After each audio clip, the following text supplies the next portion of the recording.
Ketua Komnas HAM Republik Indonesia Anis Hidayah berbicara terkait situasi HAM di Papua usai sejumlah warga sipil meninggal dalam konflik bersenjata antara TNI dan TPNPB OPM, termasuk seorang ibu hamil bernama Melkiana Duwitau.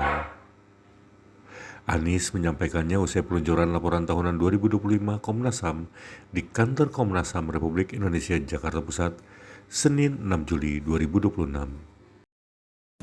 Untuk situasi di Papua, peristiwa di Intan Jaya, baik itu penembakan terhadap pilot maupun warga sipil yang meninggal, termasuk juga ibu yang sedang hamil ya meninggal bersama bayinya, tentu saja Komnas HAM menyesalkan, mengecam peristiwa yang sama berulang, dan kami mendorong agar pemerintah melakukan langkah-langkah yang serius, terutama adalah melakukan penegakan hukum sehingga memberikan keadilan bagi korban dan tentu pemulihan bagi korban dan anggota keluarga.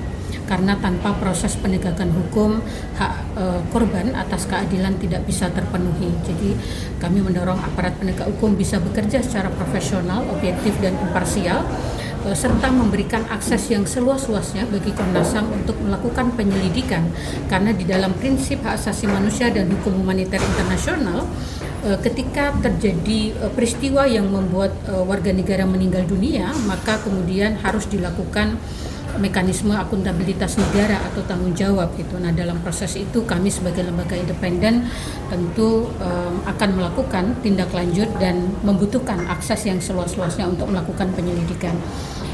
Yang kedua, tentu Komnas HAM mendorong agar negara mengambil langkah yang serius untuk menghentikan segala bentuk konflik bersenjata ya, gencatan senjata, di mana selama ini warga sipil menjadi korban paling rentan dalam setiap gencatan senjata yang terjadi di Papua. Jadi yang ketiga tentu mengajak semua pihak untuk tidak terprovokasi dan mendorong adanya dialog kemanusiaan antar semua pihak, baik itu pemerintah, gereja, masyarakat sipil, masyarakat adat dan semua pihak, sehingga kondusivitas pelaksanaan hak asasi manusia di Papua itu bisa terus kita dorong dan saling menjaga kepercayaan ya antara masyarakat dengan pemerintah. Komnas HAM mendorong agar dilakukan evaluasi menyeluruh terkait dengan pendekatan keamanan yang selama ini digunakan dalam merespon situasi hak asasi manusia di Papua.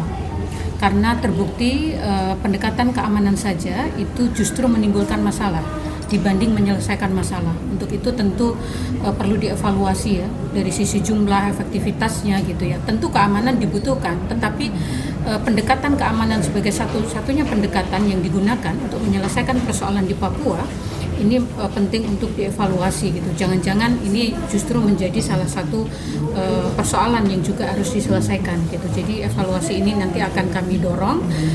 Selain tentu saja kami akan melakukan penyelidikan ya terkait dengan meninggalnya warga sipil di Intan Jaya. Cukup. Jangan lupa subscribe ya.